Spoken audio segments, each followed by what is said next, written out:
자, 국선 변호인 선정 사유로 두 번째가 이제 필요적 변호 사건인데 우리 첫 번째로서는 33조를 봤고요. 자, 두 번째 필요적 변호 사건. 자, 관련 조문이 282조인데요. 자, 앞에서 필기해드린 대로 33조 1항 각호 그리고 같은 조문 2항 3항 즉 1항, 2항, 3항은 자, 변호인 없이는 개정하지 못한다. 끊고 즉 필요적 변호 사건의 경우에는 변호인 없이는 개정하지 못한다. 다만 판결만 세무칠게요. 판결만 선고할 때는 예외다는 겁니다. 즉 판결만 선고할 때는 국선 변호인 필요 없지만 심리할 때는 반드시 필요하다는 얘기를 하고 있는 거예요.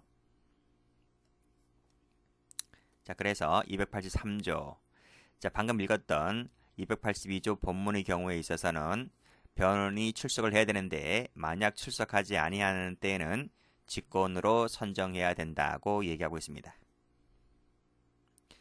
자, 관련 판례가 좀 많은데요. 자, 필요적 변호 사건의 경우에 있어서 1심 공판 절차가 변호인 없이 행해졌습니다. 그랬다면 일체의 소송 행위는 무효겠죠. 모두 무효다. 따라서 항소심 법원은 변호인이 있는 상태에서 소송 행위를 새로이 한 다음에 1심을 파기하고 다시 판결하라 이럽니다. 다시 판결하라.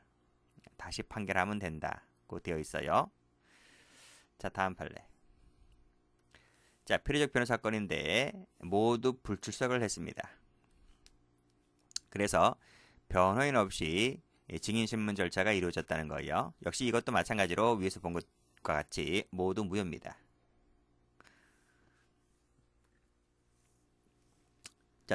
자, 여기서 끊고요. 자, 모두 무효인데 그 절차, 이 절차 말고 다른 절차에서 적법하게 이루어진 행위까지 모두 무효는 아니다 이런 말입니다. 자, 그 절차만 무효일 뿐이지 다른 절차는 무효가 아니다는 것까지 여기 색깔 칠할게요.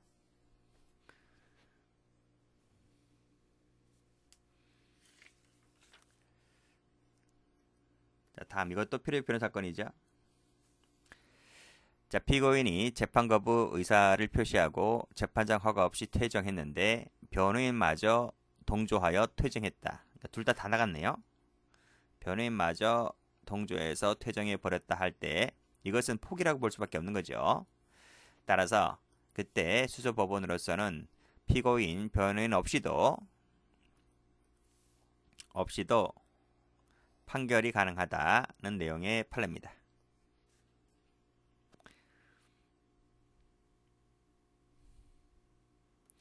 2번도 같이 알아두세요. 자, 피고인 변호인들이 출석하지 않은 상태에서 증거 조사를 할 수밖에 없는 경우에는 318조 2항 우리 앞에서 배웠죠. 318조 2항에 따라 이것은 증거 동의가 있는 것으로 간주하게끔 되어 있습니다. 이때 피고인 진위와는 관계없이 가로 열고 닫고. 자, 그 다음 판례도 역시 필요적 변호 사건인데요. 자, 피고인에게 사선 변호인이 없을 때는 국선 변호인을 선정해야 되고, 자, 그를 통해서 항소 이유서를 작성 제출하도록 하게 하면 되는 것이고, 근데 피고인이 항소 이유서 제출 기간 이내에 항소 이유서를 제출하지 않고 항소 이유를 기재하지 않았다 하더라도 여기서 항소 이유서 제출 기간은 20일입니다. 20일 이내에 항소 이유서를 제출하지 않았다는 거죠. 자, 제출하지 않았는데 변호인이 없을 때는 당연히 국선 변호인을 선정해야 되는데요. 역시 이 경우에도 국선 변호인 선정하지 않았다는 거죠. 아니한 채 결정으로 항소를 기각할 수는 없는 것이다. 하려면 국선 변호인 선정해라. 해놓고 해라 이런 말입니다. 다음 판례도 자, 소정의 기간 내, 즉 20일 내에 역시 항소 이유서를 작성 제출할 수 있도록 해야 된다라고 나와 있는데 역시 필요적 변호 사건에 있어서 정당한 사유 없이 국선 변호인을 선정하지 않고 있다는 겁니다.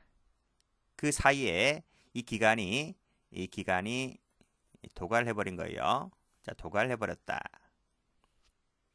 자, 그랬다면 밑에 그 변호인이 피고인을 위해서 항소이유서를 작성 제출할 시간적 여유조차 없는 것에도 마찬가지로 피고인은 보호되어야 하는 것이기 때문에 이때 그때 요 사선 변호인에게도 소속 접수 통지를 함으로써 그 변호인이 통지받은 날로부터 기산한다. 며칠을? 20일을 기산해야 된다. 언제부터 센다? 통지받은 날로부터 세는 거예요. 자, 뒤에 있는 판례 전부 다 그래요. 통지받은 날로부터 기산한다. 그래서 그 기간 내에 항소이유서 작성 제출할 수 있는 기회를 주어야만 한다는 내용입니다. 다음 판례도 자, 필요적 변호 사건에 있어서 자, 항소법원이 국선을 선정하고 통지를 한 다음에 사선이 선임됐습니다. 그러면 국선은 취소해야 되겠죠? 취소해야 됩니다. 이 경우에도 마찬가지라는 거예요. 자, 이때 제출기간은 역시 통지받은 날로부터 기산하는데요. 조심할 것은요. 여기서 사선이 선임됐잖아요. 처음에는 국선이 선정됐어요. 국선이 선정되었고 그 다음에 사선이 되고 나니 국선이 취소되잖아요. 자, 그러면 이 항소이유서 제출기간 이게 20일인데 20일의 기산점은 사선 변호인이 선임되었기 때문에 사선 변호인이 선임되고 그 사선 변호인에게 통지한 날로부터 기산하느냐, 아니면 최초로 선정된 것이 국선이 선정되었기 때문에 국선 변호인에게 통지한 날로부터 세느냐의 문제인데, 판례가 뭐라 그래요? 국선이 통지된 날로부터 기산하는 것이지, 이때는 사선 하면 틀려요. 자, 그거 조심하시고, 여기 국선.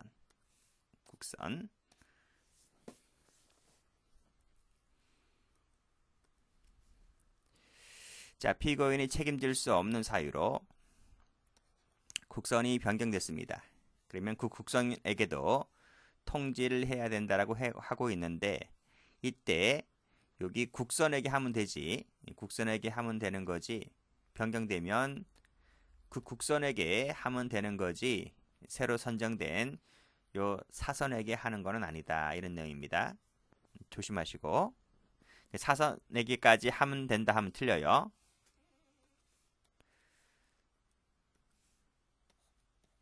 X.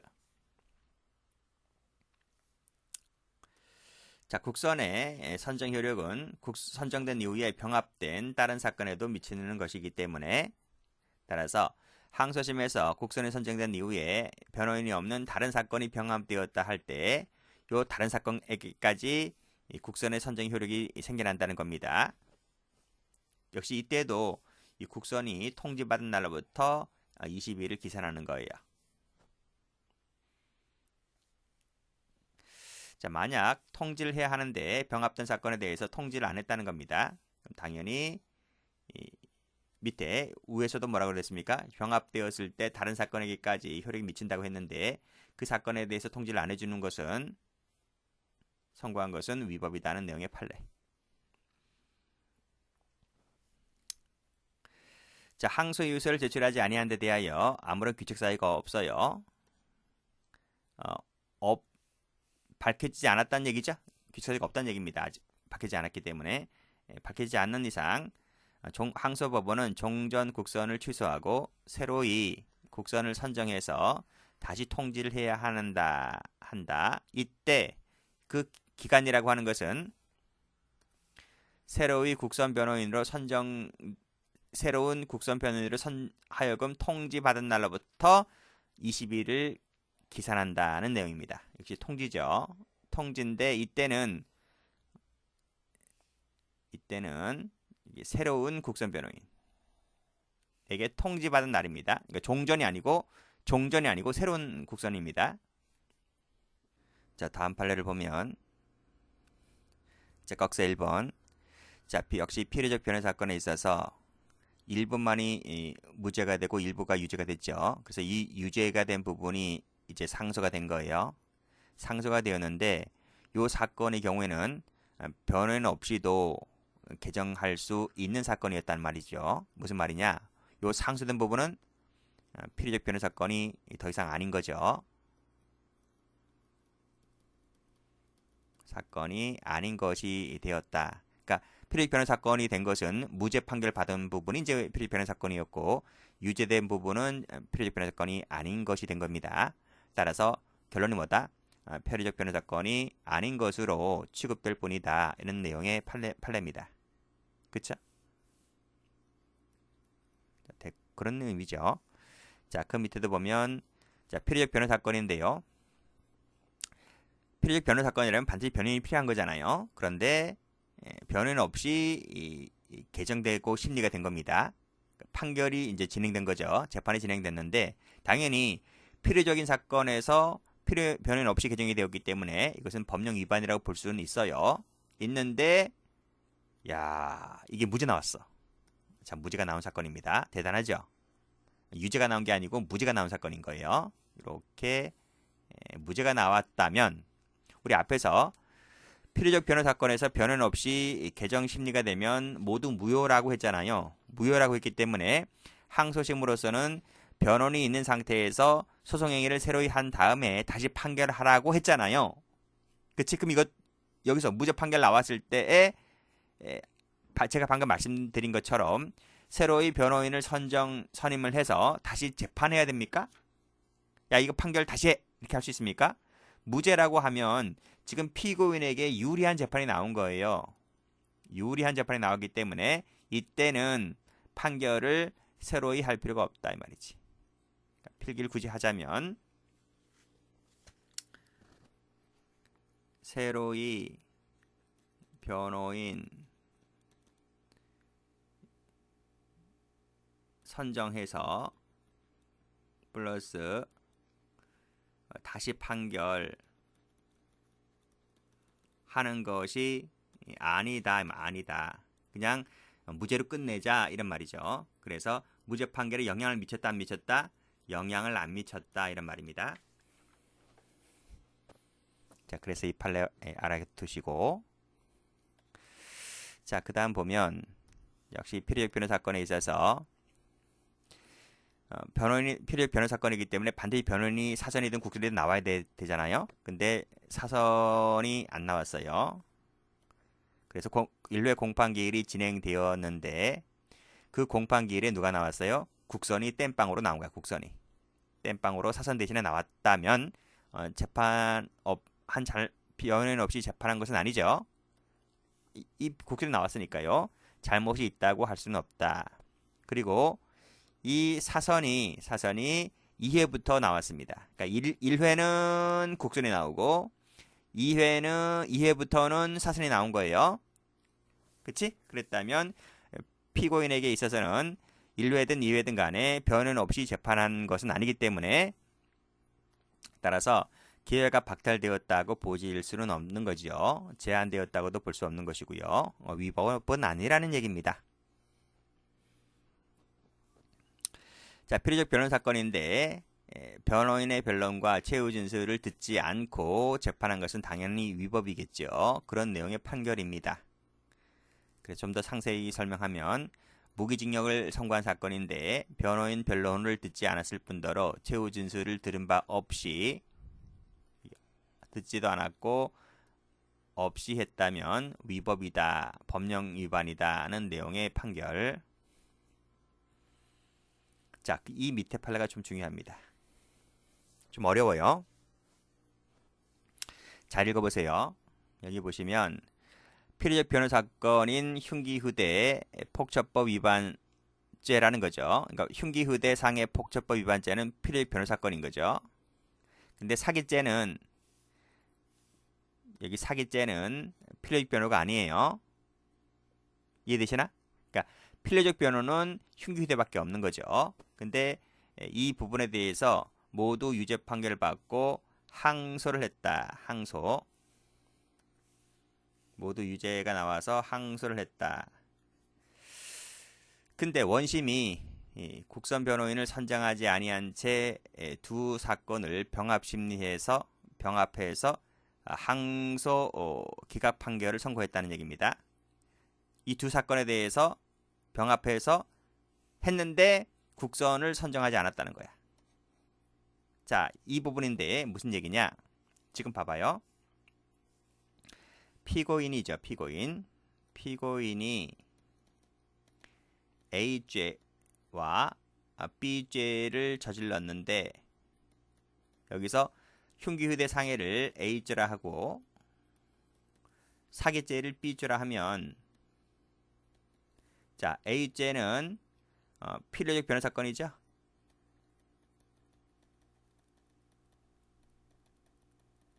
근데 B죄는 필요적이 아니었어요. 근데 이 두 가지가 병합됐단 거예요. 병합이 되었다면 이 효과는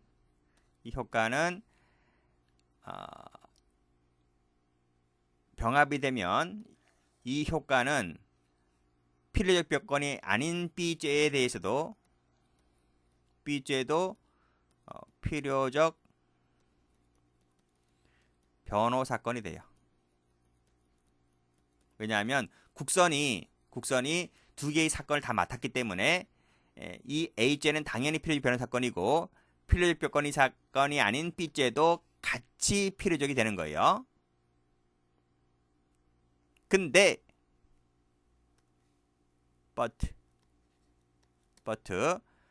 법원이 A죄, B죄 모두 국선을 선임 안 했어요. B죄 모두 국선을 선임하지 않았다면 이것은 A죄는 필요적 변호 사건이기 때문에 A죄는 당연히 위법이죠. 그치? 필요적 변호, 국선을 선정해 줘야 되는데 선정하지 않았기 때문에 A죄는 당연히 위법이고 이때 B죄도 뭐라 그랬어? 여기서 B죄도 필요적이 된다 했잖아요. A죄는 당연히 필요적인 것이고 그래서 두 개 다 필요적이 되는 것이기 때문에 B죄에 대해도 당연히 위법하게 되는 것이다. 이런 말입니다. 두 개 다 위법하게 되는 거예요. 병합이 되면. 자, 근데 원심이 국선을 선정하지 아니한 채 두 사건을 똑같이 지금 판결 때린 겁니다.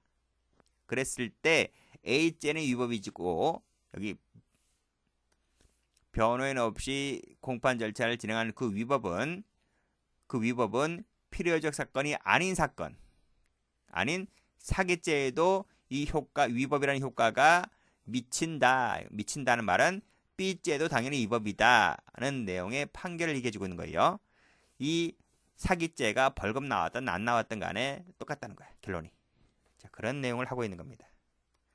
자, 그래서 여기를 색깔 칠하시고 미친다 이 말이에요.